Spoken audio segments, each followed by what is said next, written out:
Welcome to a Celtic State of Mind this Monday. You have a slightly different lineup today with me, Natasha Meikle, joined by Colin Watt and Sean Connolly. Paul John isn't with us today. He is attending the funeral of Frank McGarvey, which is taking place this afternoon. Of course, on behalf of everyone here at Acsom, our thoughts and prayers are with Frank's family and friends at this difficult time. If you're watching live, the funeral service will be available to view on YouTube at 1 o'clock today during our broadcast. So keep an eye on Celtic socials for that one. Of course, we'll be continuing with the bulletin here, and there's plenty to get through as we look back on this weekend's action, preview our midweek game, and discuss the various incomings and outgoings and all the associated rumours. Now, guys, apparently it is Blue Monday today, apparently the most depressing day of the year. But I do not buy into that. I've had a good weekend. I'm feeling relatively happy. And I think your day can go as well as you want it to. So no need for negativity or a Blue Monday here at Acsom. I think we can make it a Green Monday as we look back and booking a place in another semi-final. So Colin, I'll come to you first. How are you on this Green Monday? That's what we're going to call it, Green Monday, right? None of this. I like it. I prefer it. Let's go with it. Aye, we can call it whatever we want. It's Green Monday. No, I'm doing good. The hangover from Saturday's finally gone. How can you not love a 5:30 kickoff at Hampden? I mean, it makes the only. I don't love it. Sorry, Sean. I do apologise, but when you're going to the game, certainly it helps the whole walk from the buses and the trains to Hampden. Honestly, Hampden Park is the worst stadium in Scotland by far. In terms of public transport, in terms of actually getting to the facilities within the ground, is dreadful. Absolutely dreadful. It's not fit for purpose. So having a couple hours in the boozer beforehand really does help the fact that you've got to go and suffer being in that stadium. But no, it's good. It was a struggle, I thought, on Saturday. I think a lot of that is down to the pitch, which was atrocious. Again, another thing that wasn't fit for purpose. And I think we made it hard for ourselves at times as well. I think that the mistakes that we were making kind of let Kilmarnock back into the game at times. And do you know what? It's good that we're through. We'll be back there in a couple of weeks' time for what will be a massive cup final. And yeah, it's Green Monday. Let's enjoy it all. And I was told by John Paul just before we came on air, because we need to get the subscriber base up here as well, Natasha. We're only 7 away from hitting our next milestone. So if we can do that on air, I mean, we always do it when we're on air. It's always me or you that's on air when we break these milestones. So let's keep this going. Give us another 7 subscribers. Hit that like button and celebrate the fact that we've made another cup final. Absolutely, Colin. I think we must be a winning combo. So I'm sure we will get over that milestone while we're on together today. Thank you for everyone who's already commenting. Please keep them coming in. We'll get through them over the course of the show. And like Colin says, please do continue to subscribe so that we can hit that milestone throughout the course of today. Now, Sean, it was a particularly cold game at Hampden on Saturday, I can tell you. Colin has already touched on the fact it's a 5:30 kickoff, which, yes, is very enjoyable because I think we all needed those extra couple of drinks to keep us warm in that Hampden Stadium. It wasn't the best game of football, really, was it? But I don't think the pitch particularly helped that. I mean, with it turning into a bit of a field, I think it in ways levelled the playing field, so to speak. It certainly hindered the quick passing football that we like to see us play. Sean, give me your assessment of that game at Hampden.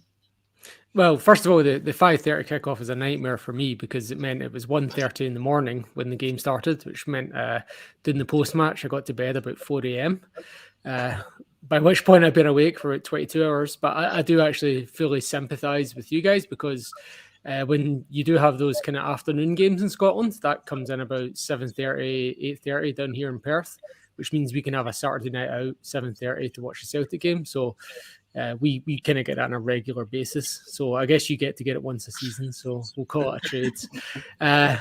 Also, in terms of, I was doing the match day with Paul and he was saying, oh, what do you think the conditions are going to affect it? And I was like, well, Paul, it's 32 degrees here, so and it's not rained in a month, so I'm not really sure what it's like in Glasgow. And as you say, it was quite a well, whether it was a leveler or not, I'm not sure, but it certainly killed most attempts at playing football, regardless of whether Kilmarnock would have attempted to in better conditions or not. The pitch is brutal. And look, this has actually now become like an annual tradition where whenever the League Cup semi-final rolls around, it's just getting cut up. I don't know what's going on. I think they maybe like have gigs on it or something, and then they returf it, and it just doesn't bed in time for these games. In the past, they've always blamed Queen's Park, but that's not an option anymore for them. And Queen's Park are now going to have a beautiful Dazo surface a couple of 100 metres away at Lesser Hampden. So I could see the SFA asking to borrow that at times once things start to move on. Yeah, whatever's going on with the pitch, it isn't right. We can't have these Showcase Cup semi-finals and then finals played on a pitch that is not fit for purpose. And it's almost every manager has come out and spoken about the state of the pitch. Not only Ange Postecoglou, Jim Goodwin then spoke about it the following day, saying, even regardless of his team's result, the most disappointing thing was the way that the pitch turned into. Colin, you can't have games like this played on surfaces like that, can you? No. And there's a lot of people saying, well, what can you do? It's raining. Well, I mean, Scotland is a country traditionally that is very wet. We get rain quite a lot. We have to look at ways to accommodate that. I know the Celtic Park pitch isn't looking great at the moment either. But we can do things like you can cover the park. You can, even something just as simple as not maybe playing 2 games back to back on that.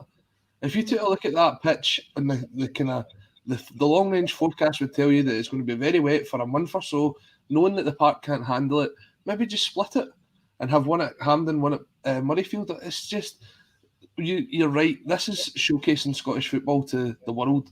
This is one of our Premier Cup competitions, and especially yesterday's game looked as if it was just getting played on a totty field. It was absolutely atrocious. And again, I guess we're just kind of lucky to an extent that we actually got to play the Saturday game, because if we were playing that game yesterday, there's every chance someone would have walked off with a bad injury. That's how bad that surface was. Yeah, it comes to a point that it's actually dangerous to play on it. And again, you can't have the best players in the country playing on a pitch that's actually dangerous because of the condition. Now, obviously, that has set up a final at the end of February. We will be going back to Hampden and we'll be playing on that pitch again. That's not that far away. That pitch was in some state after 120 minutes of Rangers Aberdeen yesterday. Sean, surely there's a concern that it can't even recover by then. Well, and it's not like it's going to get much nice weather or many hours of sunlight between now and then. So I don't know what they're going to like. I think in the past they have actually just fully returfed it after the semi-finals, but it's just going to be the same. Like the day after the final, it will just be the same as it was as today. So I don't know how they can keep doing that. This is not a sustainable way. I don't know if it's time to just start having a bigger conversation about just saying that this stadium is not fit for purpose and start to look at a new one. We've got some ground nearby, Cathkin Park, that we could be looking at expanding into or relocating the whole thing to. I don't know, like maybe just make it a stadium for concerts, because that seems to be the only thing that is actually useful for these days. And from what I've heard, the acoustics aren't very good for the concerts either. So I'm not even sure. It's a bad stadium, to be honest.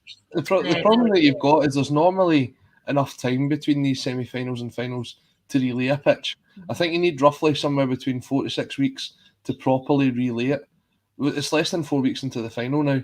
So there's no chance it's going to get relayed. So whatever they're going to do with it is just going to be, it's going to need to be best can do. You want to get the best groundsman across all of Scotland to work on it.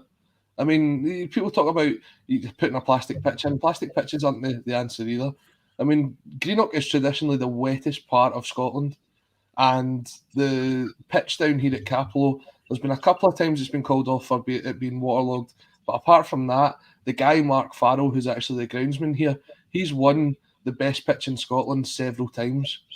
And that's a testament to his work and what can be done on a small budget and on a pitch which probably gets the most amount of rain across Scotland. Mm-hmm. Yeah, it certainly needs something done. But moving away from the state of the pitch, which we're all very much in agreement on, and moving towards the players on the pitch, like I said at the top of the show, I don't think it was our best performance. I don't think we played particularly well, especially in the first half. But we got the job done, and that's the most important thing in a semi-final. There were a few performances I was pretty impressed with. I think I would single out Maeda. I think I would single out Aaron Moy. And I think even taking into account the last few games, both have looked outstanding since coming back from the World Cup. And it just shows what that experience has done for their confidence. And that's really translating into the way that they're playing at the moment. And they're both such assets for the squad that they're making themselves undroppable at this moment in time. Sean, I know that Maeda picked up the Man of the Match award over the course of the game, but was he your man of the match? Who particularly stood out for you on Saturday? Definitely for me, and he's well on his way to picking up Player of the Month for January, I would say. He's been absolutely firing since he came back from the World Cup. Same with Aaron Moy and Carter Vickers. We should probably have more of those World Cups. They seem to do pretty well. We should send more of those our players on. They seem to come back in much better form than they were before. It was quite strange because you kind of half expect them to come back fatigued, but I think that kind of change of scenery, that confidence, that playing against other better quality opposition, I think it was whatever Grandmaster chess player said, you only get better by playing against people that are better than you. So I think that this has helped us, particularly with the players that were at the World Cup, notwithstanding Juranovic, although he did come back to form a little bit on Saturday. He did, yeah. Colin, I was actually pretty impressed with Juranovic on Saturday. I had been disappointed with him previously when we played in the derby. Obviously, he was playing out of position, but I wasn't impressed with him overall. He kind of changed my mind a bit on Saturday. I thought he looked committed again. I thought he looked good. I thought he looked back to being in form. And of course, that's going to be helped by playing in his natural position. Was he a standout for you at the weekend, or would you have chosen a different man of the match? Juranovic, I did think, had a good game. It was very much like the sort of Josip Juranovic that we'd seen last season, where he was desperate to get forward. He looked as if he had that burst of pace to go on and get beyond the full backs and get the ball over. But you kind of highlighted that, I think, when you look at it. Daisen Maeda, since the World Cup, has been a revelation. And for me, I think he's someone who is a very confidence-based player, and the confidence that he's built up from playing in that World Cup has been unbelievable. The way he gets in there, we'll speak about the first goal in a second, but the goal that was ruled out for Kyogo being offside, the way he actually takes that finish is unbelievable. He's getting himself into a position where he's closing defenders down a lot quicker now. His pace across the park is lightning, and he's back to the Daisen Maeda that we saw last season, not the one that kind of kicked off this year that everyone was saying he's not got that same impact. And I do think it is. It's a confidence-based thing with him, and for me, he was one of the standouts there on Saturday alongside Aaron Moy. And Aaron Moy is someone who I think has made a lot of people eat their words from the start of the season about his signing and what he could offer to the team. At the minute, for me, I couldn't drop him.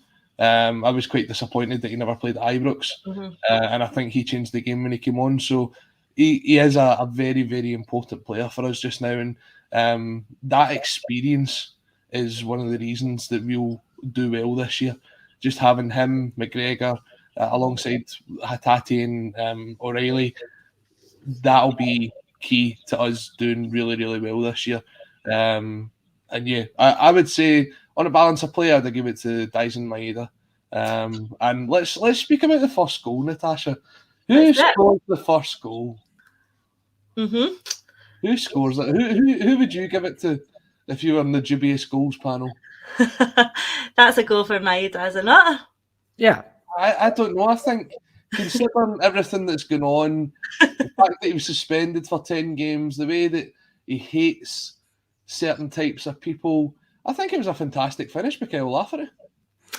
You know what? I will give Daisen Maeda the goal. I'll give him credit where it's due, but I will commend Kyle Lafferty for the brilliant assist for it. So I'll give him the assist, and I'll give Daisen Maeda the goal. He finds himself in the right place at the right time, doesn't he, Sean? And that's what he has been so good at recently, especially since he's come back from the World Cup, is that he just does always seem to be in the right place at the right time. And he was in the right place as Kyle Lafferty made a mess of his clearance and kicked it off Maeda and into the net.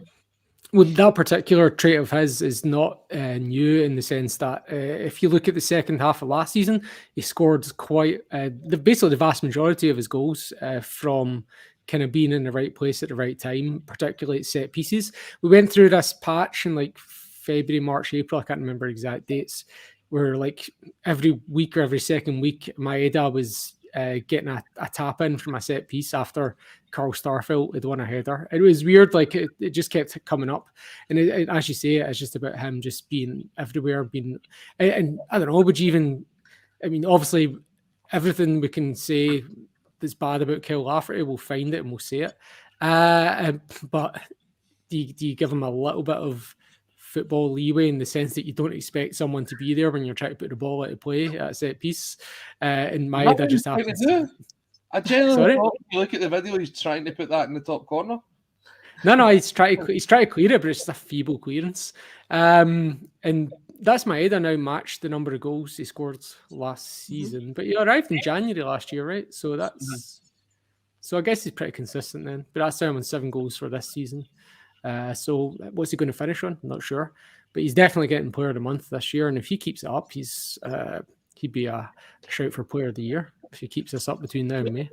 Yeah, I have to agree. And you mentioned it there, and I want to come on and talk a bit about the finishing and the creation of chances, because that's something that we have struggled with slightly recently, I think it might be fair to say. And I think it's something that gets brought up relatively regularly as the only thing you can use to criticise the Celtic side is that we're perhaps not clinical enough in front of goals. So turning to the game there at Hampden, again, you look at the stats. We had 15 shots, 4 of which were on target. Now, on the other side of things, they had 14 shots and 3 on target. We did that with 75% of the possession, while they only had 25% of the possession. So they managed almost the same stats in terms of chances created and shots on goal with significantly less possession. What does that come down to, Colin, again? Was that down to them sitting deep, not giving us space, or are we not creating enough chances with the time that we do have on the ball? I think at times when you look at it, we're playing against sort of 10, 11 men behind the ball, and trying to break that down, especially on a pitch like that, with the conditions, is very difficult. But there was times where Kilmarnock actually came out and had a go, and it does really surprise me with these teams. When you look at it, if they come to Celtic Park, they're coming up against 11 players, 57,000 Celtic fans, whatever it may be, and they just sit in for 90 minutes and hope to get the odd chance on the counter. Whereas Kilmarnock actually started the game very brightly. They came out, they had a goal, they created a couple of chances in the first couple of minutes, and it's Hampden. It was a Celtic home game to an extent with the amount of Celtic fans that was there. There must have been at least 43,000 Celtic fans there for the capacity of what Hampden is, because it was right behind the other goal as well at the Rangers end. So I don't understand the difference in this 90-minute game as opposed to a league game. If they can do that when they go to Hampden for a semi-final, they could do that when they come to Celtic Park as well and play in a league game. And it would maybe make the games a lot more interesting. And you know what? They showed that they were millimetres away from scoring. I think it was the boy at the back post in the second half where the ball got played right across and he had an empty net and he hit the side netting. That's the difference between maybe getting something in a game and like not. And you don't see that a lot of times. A lot of teams will just sit in. As you said, again, 75% possession. That is typical of the way Celtic play football. But it wasn't as if Kilmarnock didn't have their opportunities and they didn't have a go at times. But they do that in a cup tie and they don't do it at a league game. I'll never understand that mentality. Yeah, it's frustrating. The last thing you want to see as a football fan is a team come in and sit in and try and suffocate the game. It's not what we want to see. It's not the football that we like to go and see. But I do appreciate that for teams who are trying to come to Celtic Park and nick a point, that's the way that they're very often going to set up, and we don't like it, and it doesn't often even get the results. So I agree with you, Colin. I'd much rather see teams come out and have a bit of a go. Sean, just talking about chances created and things like that at Hampden, we can look at the goals that we scored, and we have done so, but did Celtic really create very much other than that? Obviously, the two that we got ruled out for VAR, and we'll come on to talk about that too. But were we creating enough chances? Well, no, up until the 83rd minute, the Kilmarnock goalkeeper doesn't make a single save. So we'd had more goals denied by VAR officials than we had by the Kilmarnock goalkeeper to that point. Yeah, and in terms of the kind of Kilmarnock tactics, I wouldn't even call it Kilmarnock tactics. I call it Derek McInnes tactics. And if you look back over the last 10 years, he's got absolute form for for playing for draws in league games. But then he also has form for kind of pulling that kind of performance out in a cup game. So it wasn't overly surprising in that sense. Yeah, so it's very much a Derek McInnes tactic. But yeah, the lack of chances created, I'm not sure. Because as you said, Kilmarnock, and Derek McInnes again in his post-match said they were being very selective about when they would press, in the sense that you noticed a few times Starfelt and Carter Vickers were allowed to advance up until the final thirds without any kind of pressure. But then as soon as they passed to Hatate or whatever, there'd be two men immediately pressing on Hatate. So they were very much, they had, I thought they actually did have good tactics. Fair enough, it didn't work for them in the end, but as you said, even game in terms of chances, and we took ours, Kilmarnock didn't, and yeah, that's... Yeah, a little bit of credit to them, and also the fact is that we have like one or two semi-finals every season. The Kilmarnock players can't necessarily say the same thing, so they're going to be absolutely playing for their lives in the same way that we would in a European game, for example. So that's also a leveler as much as anything. Someone who did come on and take their chance, of course, was Georgios Giakoumakis. And I think if you had believed what the press wrote, he was already on a plane to Japan. So it was surprising to see him pop up at Hampden and grab his goal. But I think on that one, you have to go with Ange's philosophy. About 10% of what we read in the press is actually true. Giakoumakis is a striker I like.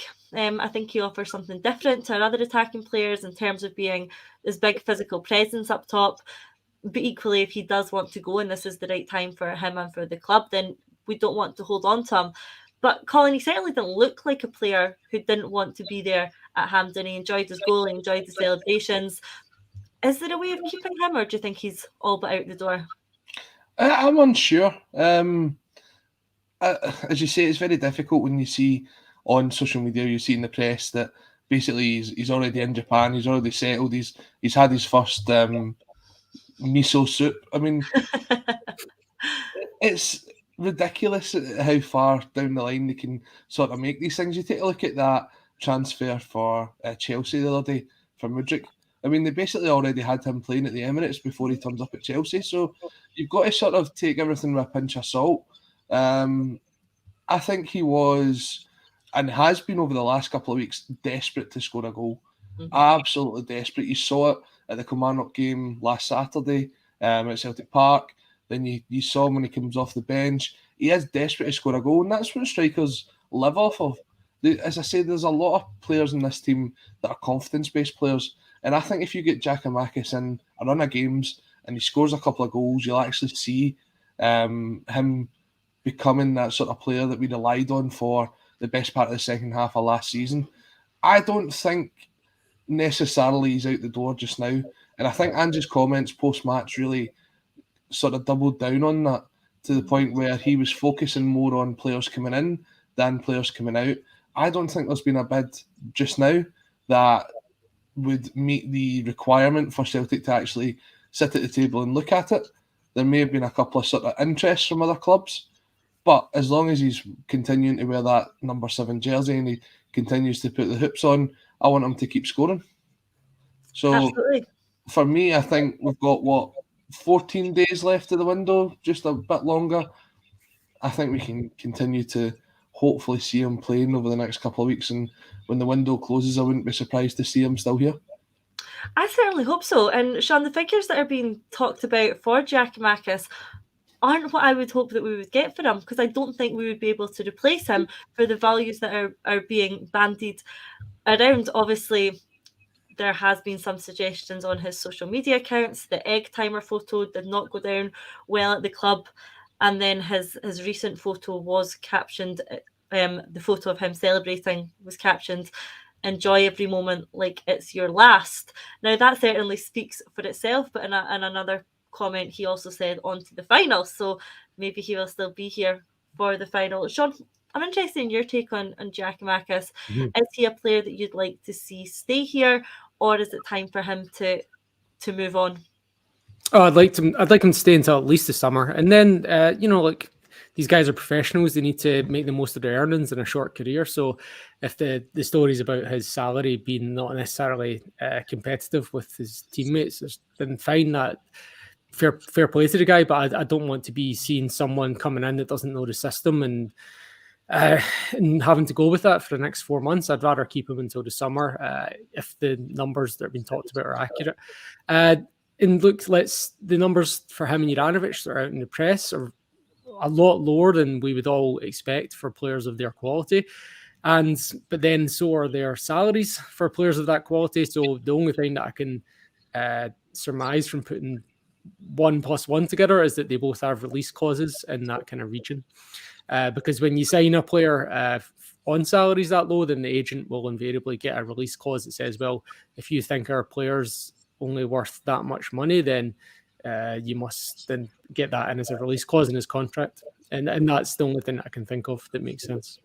You take a look at it, Natasha. I mean, he's not someone who is shy when it comes to choosing his words. I mean, you take a look at him last season, going on about how Celtic were the best team, we were going to win the league, we were going to do this, we were going to do that, we're going to do the next thing. And at the time, a lot of people were like, he maybe shouldn't say that, but that just sums up the sort of personality he is. So if he knows that he's going to be staying or if he knows he's going to be leaving, I'm sure he wouldn't be too shy about it. I'm sure he would be telling you right away, right, I'm gone, or I'm here till the summer. And the fact that he says on to the final maybe is a clue that he's going to hang around. We will find out. The one thing that you touched on there, though, is there is only, say, 14 days left of this transfer window. If Giakoumakis is to move out the door, then we do need to replace him. And it's frustrating to see a potential replacement in Cho from South Korea. That transfer saga is rolling on, and it looks like now I would say it looks like he's not coming. And I think this is one under Ange's tenure, which we're not used to. As we're used to seeing business getting done quickly. It's not been protracted. It's not leaked to the press. The only similar situation was with Riley McGree, and we went out and got Matt O'Reilly straight away, which turned out to be a great bit of business. The saga with Cho is rolling on. It's not filling me with confidence. Is it time to give up on that and focus on another striker? Because for me, Sean, I think regardless of the Giakoumakis situation, I think it would be prudent to bring in another striker. So if Giakoumakis goes, if he stays, I still think we could do with that extra support up top in terms of having that really clinical goal scorer. So regardless of whether Giakoumakis goes or stays, I think it's probably a position we're looking to strengthen in. If he goes, it's absolutely vital that we strengthen in that position. But this one seems to be rolling on a bit, doesn't it? I've not been overly worried up to this point because we've got Maeda as a third striker / fifth winger, depending on, and having that kind of flexibility has allowed us to, because when you have too many players, it's hard to keep them happy, and that's why we had players like Odsonne Edouard come in on loan as a third striker back in the day.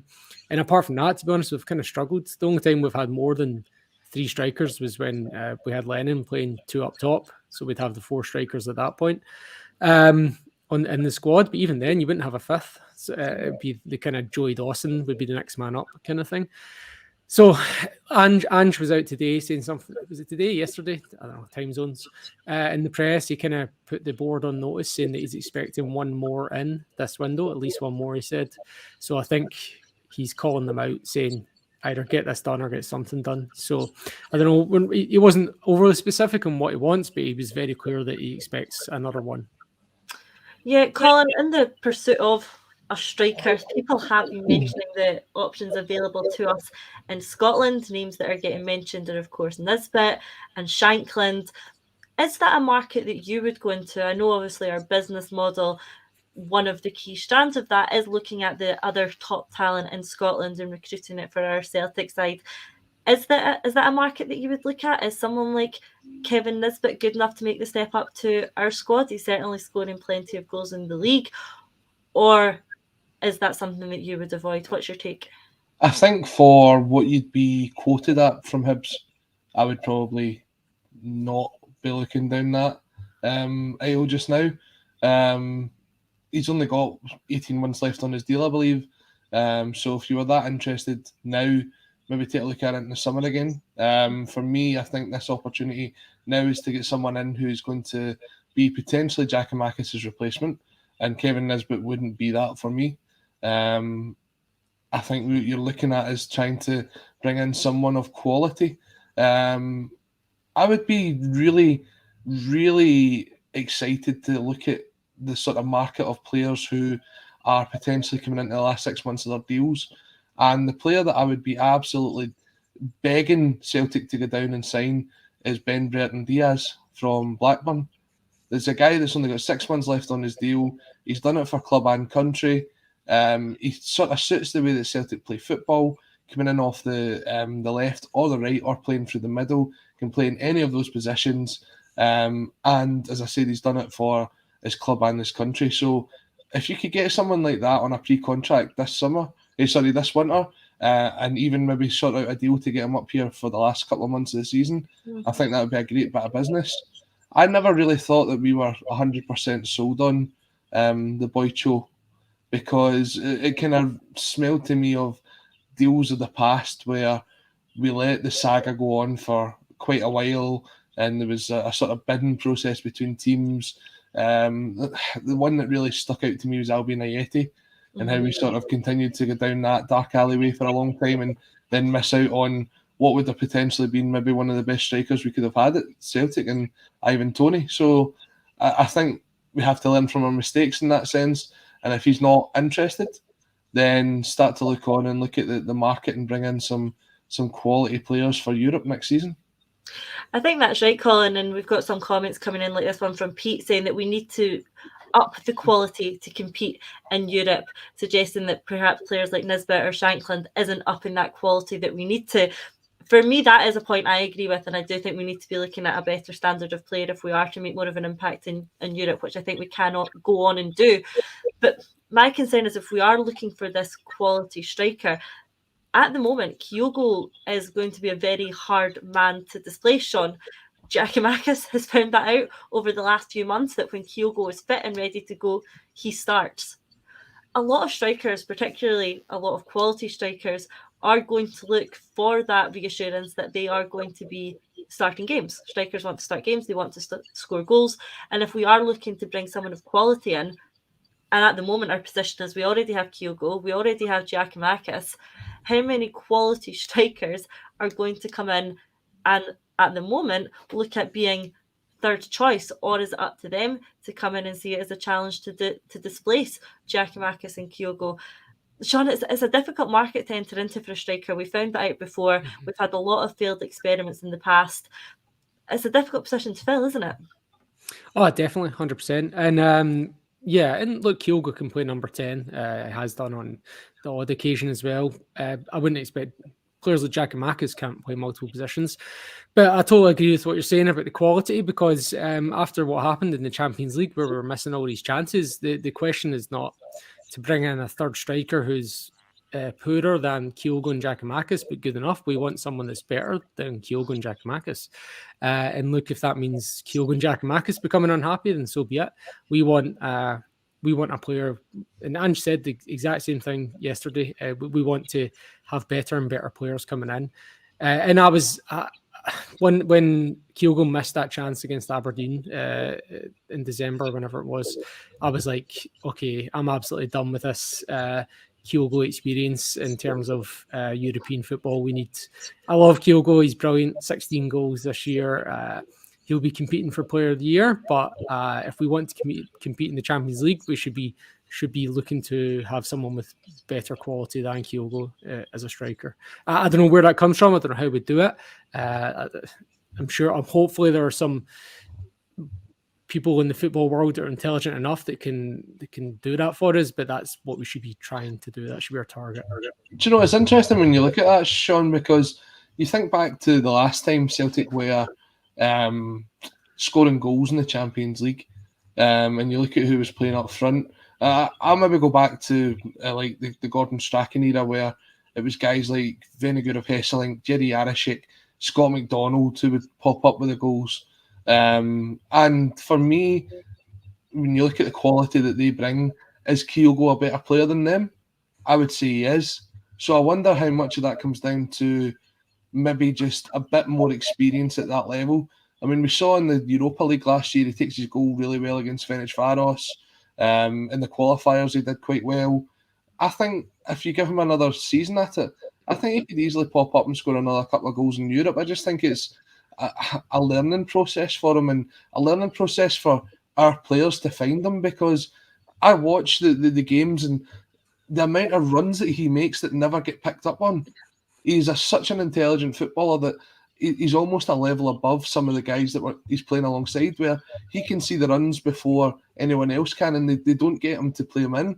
The goal I'm thinking of was the one quite recently where Hatate plays him in, and it's at Easter Road, and he's split the Hibs defence open so much that he's got so much time to pick his spot and put it away. And you saw that sometimes last season. I think of right at the start of the season when him and Ryan Christie almost had a telepathic understanding of where they would find each other. But we don't see it that often, and we don't see Celtic players, especially midfielders, taking that chance and just playing that sort of trickier ball through to him. They sort of tend to play the safe ball, and I think that sort of limits the amount of opportunities that Kyogo gets. There's no question that... Sorry. Oh, you go, Sean. So I was going to say, there's no question that his outstanding talent is his off-the-ball movement, and that kind of doesn't get noticed as much. And I don't think it's because of what you're saying about our players not seeing it. I think it's because we're up against these low blocks all the time. But in terms of what I'm saying about increasing the quality, is what Kyogo is not good at is converting chances. Yeah, he's bad at it, and like it gets washed over a lot of the times in Scottish games. Like when he scored his first hat trick against Dundee, I can't remember now. Yep. He'd actually should have had 6 goals that day. Yep. Like the chances that he missed. So like his chance conversion rate is bad, despite the fact that he is potentially world class in terms of his off the ball movement. I think that's the thing. I think it does sound strange for us to be sitting here saying that the top goal scorer isn't clinical enough. But I think you need to take it a step further back than that. How many players playing in the position that Kyogo does for a club like Celtic, who create the number of chances that we do and can do, how many players would also score that number of goals, if not more, given what we're saying about his lack of clinical finishing? So I think it is a very fair point that he has a lot of qualities, in particular his off-the-ball movement. But in terms of his finishing, it really isn't always there, Colin. No, it's not, but I do think it is still something he can work on. I don't think he's the finished article necessarily.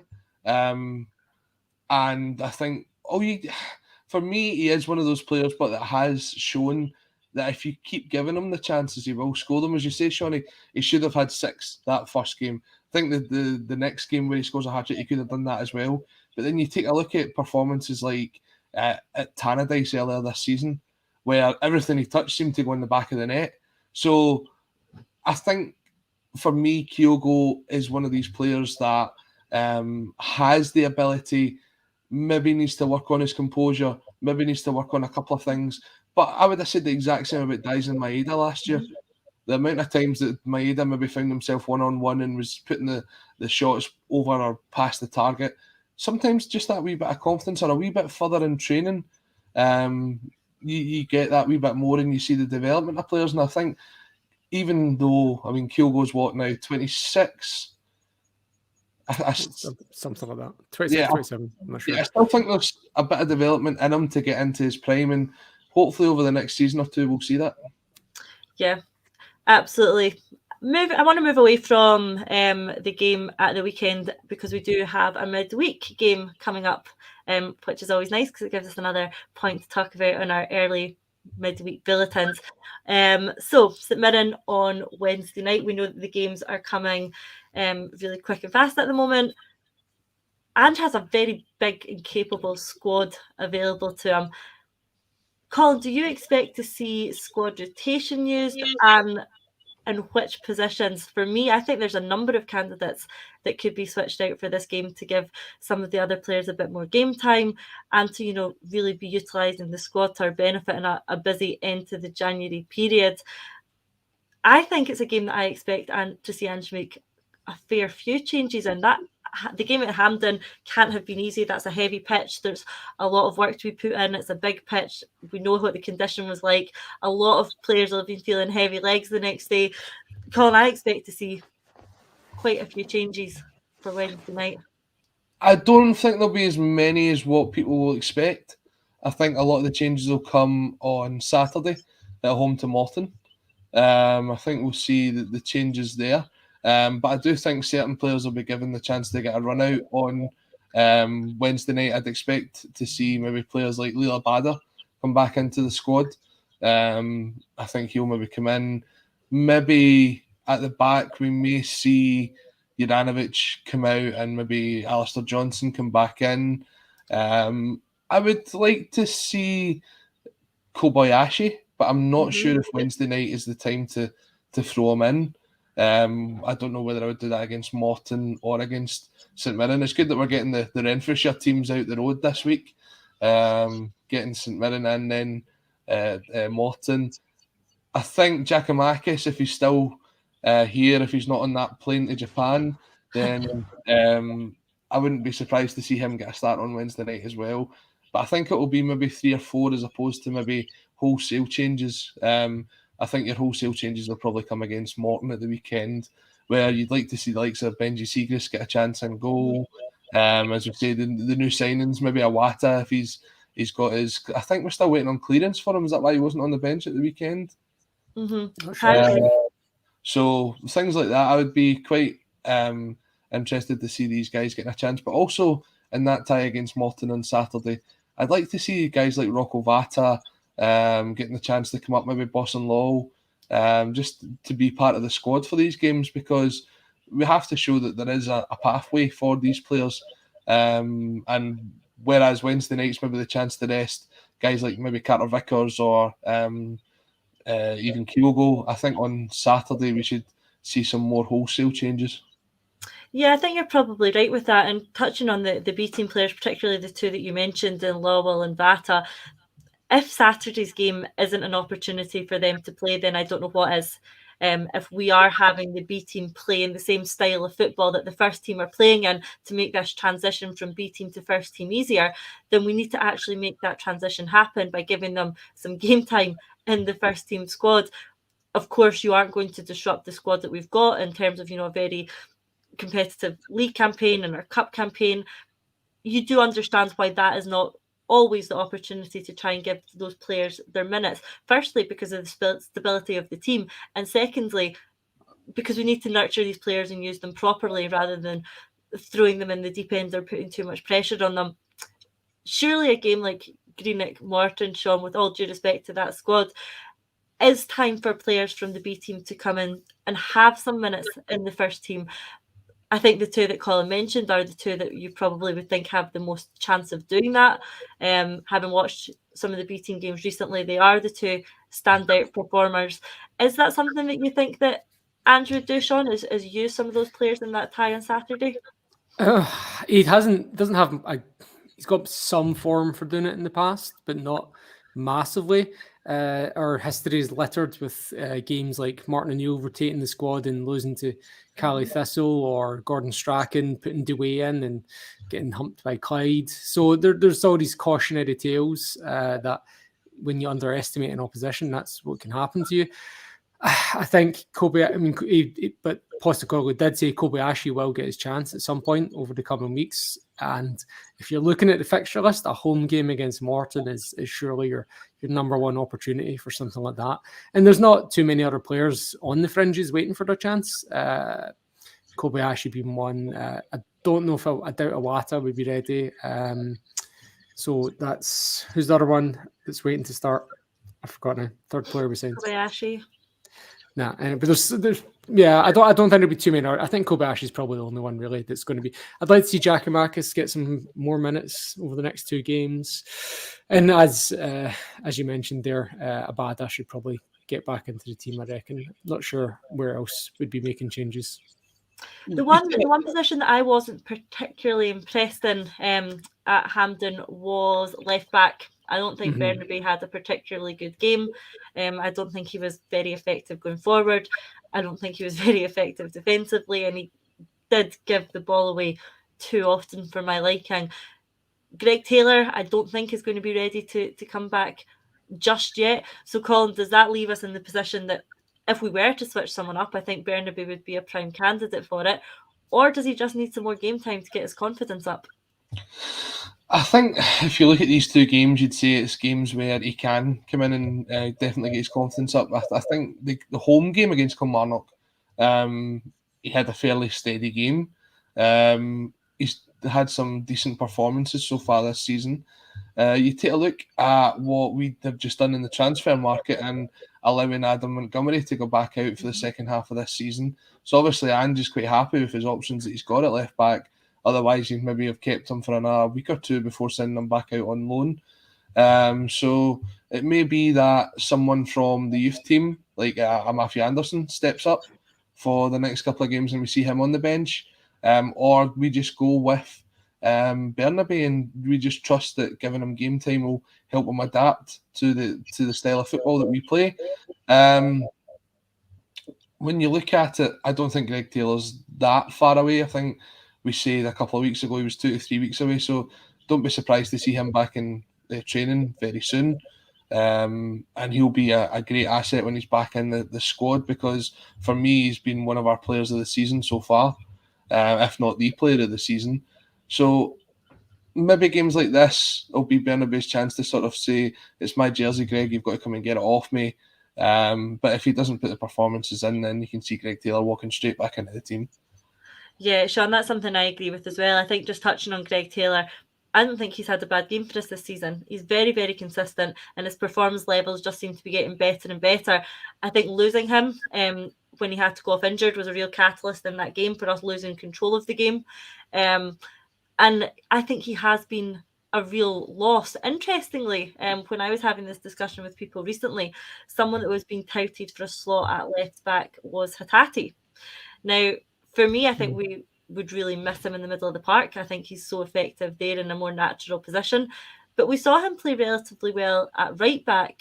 And apparently for his previous team, he did play a few games at left back. Sean, could you see Ange doing anything like that and having Hatate slot into a left back slot until Greg Taylor returns to fitness?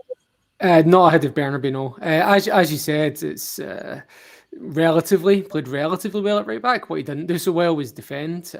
He was great as an offensive fullback, which is kind of the problem we have with Bernabei on the other side. He's a very offensive-minded player, almost like a winger that's converted to a fullback.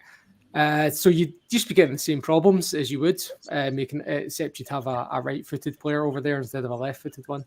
So no, I don't really see that, to be honest, as a viable option unless there's some desperation with injuries. When Liam Scales played there before, I don't see him going back in there. He seems to be a centre back now. I'd be more interested in when Liam Scales comes back to see him as the maybe challenging, getting in ahead of Starfelt, because he's actually had a really good shift at left centre back for Aberdeen in recent weeks. I thought he was actually particularly good yesterday, Colin. I don't know if you caught any of that game, but I thought Scales did have a very good game, even despite getting a slight hit to the face, didn't he? I know that player's not got previous for throwing his arms about either. But no, he's played really well. I think speaking with the likes of Glenn Schroeder from Red Tinted Glasses, the Aberdeen podcast, they really miss him when he's out of the team, especially when they come up against us, because they've got to really shuffle that whole back line about. And you've seen the rest of the defenders that he's playing alongside. Some of them are iffy at best, like Anthony Stewart. I mean, he's their captain, and honestly, would get nowhere near any other team in Scotland. I think he's absolutely dreadful. But Scales is really helping them in there. Everyone kept going on about if you give Scales a chance, you'll see the best of him. And this loan spell could be the making of him. As Sean says, he might come in there, he might challenge Starfelt, he might be the third or fourth choice centre-back. We don't know. I mean, Jens has totally disappeared from the face of planet Earth over the last couple of weeks. So there might have been a shot for him if we could have called him back for the second half of the season, but just continue to give him game time. And I think that's where I'm still at with Stephen Welsh as well. I think if you're going to develop, you've got to be playing week in, week out. You've seen what it can do for players. Ryan Christie did it at Aberdeen. Scales is doing it up there. You've got to be playing week in and week out to actually develop as a player. And before the end of this window, I would see Stephen Welsh out the door as well. I think so too. Sean, I think the difficult thing for someone like Stephen Welsh is deciding whether that is going to be a loan move or whether that's going to be a permanent move. He only has to look at the players ahead of him at the moment. Now we have obviously Carter Vickers and Starfelt are immovable in terms of what they're doing, but then Jens is sitting in the background. Kobayashi's now coming in as well. Welsh is far down the pecking order. Obviously, we don't know if we're going to keep Jens by the time the end of the season comes. I think before we signed Kobayashi, I think retaining Jens would have been a no-brainer. But now I'm not sure that the player himself would particularly see this as a strong move if he's getting offered guaranteed first team football somewhere else. But for Stephen Welsh, he's not that young anymore. He needs game time. He needs to be going out, like Colin said, and getting consistent game time somewhere. Whether that would benefit from a loan move or whether it's time to be a permanent move, I think remains to be seen. But I think he's someone that's going to move somewhere in this transfer window, isn't he? I reckon there's a bit more quality in the reserve team with Lawal and Dane Murray as potentials. We have to also remember, I think Stephen Welsh is turning 23 this week, so he's hardly a kid anymore. He may well be inexperienced, but he's not a youthful inexperience. Is he going to cut it? Doubt it. He's certainly not going to cut it. I doubt he'll cut it at Champions League level, maybe in Scotland. I still have my doubts about him playing in Scotland, to be honest. But I hope he goes to someone like Hibs, plays every week and proves me wrong and becomes a captain for the Scottish national team. But I feel like we're at a point now where he's not going to do it at Celtic. He's only 1 year younger than Tony Ralston, and we all thought Tony Ralston was past his opportunity when he actually eventually took it. So I think Lawal and Murray would be the ones I'd be looking at, and Stephen Welsh can go. And I don't want to be too harsh on him. Like, he's had some good games, scored some good goals, but I just don't think he's the quality we need. No, I agree. I think, Colin, when you have to look at it, I think there's potential. There's a lot more potential in a player like Lawal than there is in a player like Stephen Welsh. I think Lawal's at the age and the stage of his career where he has a lot more developing to do. He's a lot more growing to do as a player. And I think if I was looking at both of them, he's probably the one I'm more excited about in terms of having a potential impact on the first team squad at some point in the future. Yeah, definitely. When you look at it, if you compare them both at the stage of the development when they are sort of Lawal's age, then Stephen Welsh wasn't even considered as maybe part of Celtic's future. He was playing for the reserve team.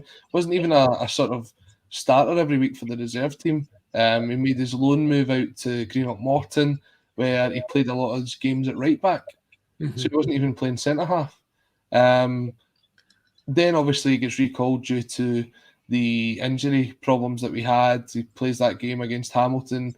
And then the initial thought was, well, certainly from Jim Duffy, who was the Morton manager at the time, was he'd play these two games because we were waiting on a couple of players coming back from injury, and then he would go back out on loan to Morton. But he stayed in and around the first team ever since, which is, to be fair, a credit to him. He was at one point one of the only defenders we could rely upon. And I don't know what that says for our defence at that point. But that he was getting games ahead of the likes of Shane Duffy and players like that. So, look, he sort of filled a gap for us. I think he kind of compare him slightly to someone like Josh Thompson, who came in out of the blue and sort of he stood out for a couple of games, but you just knew he wasn't going to make it, and eventually players like that get replaced. And I think Welsh, if he wants to have a career at Celtic, would probably need to go out on loan for a full season to get all those games under his belt, and then come back and maybe be contending for that third or fourth place in the centre halves. For me, he could have a career like Darren O'Dea at Celtic. But I think from the amount of games we've seen him play, he's not going to make that level up to be your number one choice centre-back for Celtic, I don't think. No, it doesn't seem to look like it. Moving away slightly from the men's team, it was also a great weekend for the Celtic women's team. They had a very convincing 8-0 win against Glasgow Women, a team who have struggled this season and find themselves at the bottom of the league without a win so far. Obviously, we've seen recently that Celtic did just lose our top goal scorer this transfer window in Clarissa Larissi, but we've now got Amy Gallagher who's stepping up to the plate. She grabbed another 4 goals at the weekend, following up on the hat-trick she scored against Falkirk in the cup game the previous weekend. So a great result in terms of that fixture, but importantly in terms of the title race, Rangers women did not win this weekend. They drew 0-0 with Hearts, and it is very rare, Colin, I know you follow the women's game, it is very rare for one of the top 3 to drop points to anyone outside the other teams in the top 3. It hasn't happened all season so far. So this was a very surprising result. The impact on the table is that Celtic now overtake Rangers. Glasgow City still top, 3 points clear, but Celtic do play them at home again in a few weeks' time. So a good position for the women's team to be in. And it's great not only to see Celtic men's team doing so well, but our women's team to be pushing for that title as well, isn't it, Colin? Yeah, absolutely. I mean, fair play to Amy Gallagher stepping up into fill in those big boots that were left behind from Clarissa. Sorry, I said this last week as well. I messed up. Clarissa Larissi. Sorry. And did we ever get the confirmed that is the record transfer for Scottish football now? That's brilliant. That's absolutely brilliant. I mean, I think you can look at that now as we can maybe develop that as a pathway for players that are coming into Scottish football that might see Celtic as an opportunity to get into the continent where the wages out there are ridiculous for women's football. Some of them are outpaying the men's teams here in Scotland. So it's great for her, great for the development of women's football here in Scotland. 8-0.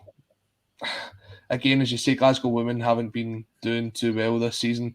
It was all part of that expansion where we saw a couple of teams move up from Division 2 to the main division, and they were always going to be the sort of whipping teams of that league, unfortunately. But again, it'll be good for their development as well. You maybe see some players go out on loan to them.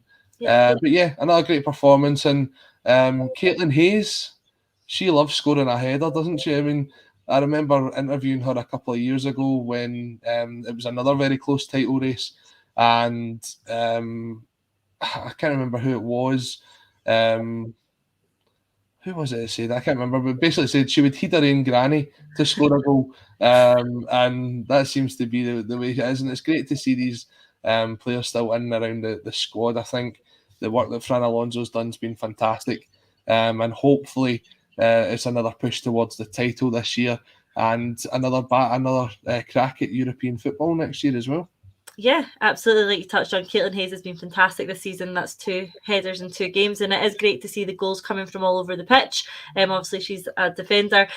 It's great to see the goals coming from all over the pitch, particularly when you lose your top goal scorer. David Pitt comes in the comments and said, do you think Amy Gallagher will be a direct replacement for Larissi now, or will we look to buy a new striker? I haven't spoke to Fran about this over the last few days. The plan very much is to reinvest the money that we got for Larissi and bring in 2 new players. I think one of them will be another striker. So again, it's part of the business model. You know, we bring players in, we help develop them, and then they move on to what is at the moment bigger leagues with bigger salaries, and then we use that money to reinvest in our squad. So I'm sure we'll see that happen over the coming weeks. The women's next game, unfortunately, clashes with the men's game. Their next tie is against Motherwell on Wednesday night, but after that they'll be back at home to Partick Thistle on Sunday at the Excelsior Stadium. If anyone's getting interested and wants to go along and support the girls there, it's always a good day at the Excelsior Stadium. The girls play some really good football, and they're always very appreciative of the fans going along to support. Sean, talking about Wednesday night, before we sign off, I'm going to put you on the spot and ask you for your Wednesday night prediction for the men's game. Sorry, I know we're running over, but could I just mention something about the women's game scheduling? Of course. Just while we're on it. What we do here in Perth is obviously not right now because we've got our stadium renovation, but what they normally do is they put the women's game on immediately before the men's game. So you can go to the stadium and get a beer and watch the women's game, and then the men's game follows immediately after that. And what you're talking about there, the games literally clashing at different stadiums is absolute madness to me. And I believe we've also got a clash coming up with Celtic Rangers women playing the same day Celtic Rangers Cup final. Why not stick at Celtic Park and then give people the beam back at the Cup final immediately after the women play? Just an idea. If you feel you could sell a few thousand tickets doing that. I love the idea, and I don't think that those games will end up clashing. I think there will be a movement there to avoid that, which is good. Unfortunately, the one on Wednesday night has been a rearranged one from just before Christmas, when it was called off because of the weather conditions, and this is the only slot that Motherwell could do, which has resulted in this really unfortunate clash. In terms of the women's team playing at Celtic Park, I know that's something that I would love to see more of. I know it's something that Fran and the girls would love to see more of. And equally, we have to take care of the pitch to make sure that the men's team have the best possible surface to play on. So I know it's very much a balance of these few things. But yeah, it's great to see more people getting involved and more people supporting the women's team. And hopefully we'll, have another win on Wednesday night and then follow up that at the Excelsior Stadium on Sunday. Guys, I'm going to put you on the spot again just before we go. So, Sean, your prediction for the men's game on Wednesday night? So, Jim Goodwin always absolutely parks the bus when he comes to Celtic Park. Sorry, not Jim Goodwin. Stephen Robinson. Stephen Robinson. So, I'd say it'll be tight for... Yeah, I reckon we won't even score for the first hour, and I think it'll probably finish 2-0 Celtic. I'm going to be more optimistic. I'm thinking we're going to get an early goal and we're going to give them a doing. I'm going for 4-0. Well, I very much like Colin's prediction there. We are over time now, so all that's left to say is thank you very much to Colin and Sean for joining me on A Celtic State of Mind. Thank you for everyone who has continued to comment. We appreciate all your input. Please do remember and subscribe as we look to hit that next milestone. And obviously, like we touched on at the top of the show, Frank McGarvey's funeral is currently taking place. So all of our, at Acsom, all of our best wishes are with his family. But thank you for everyone for listening and joining us on A Celtic State of Mind.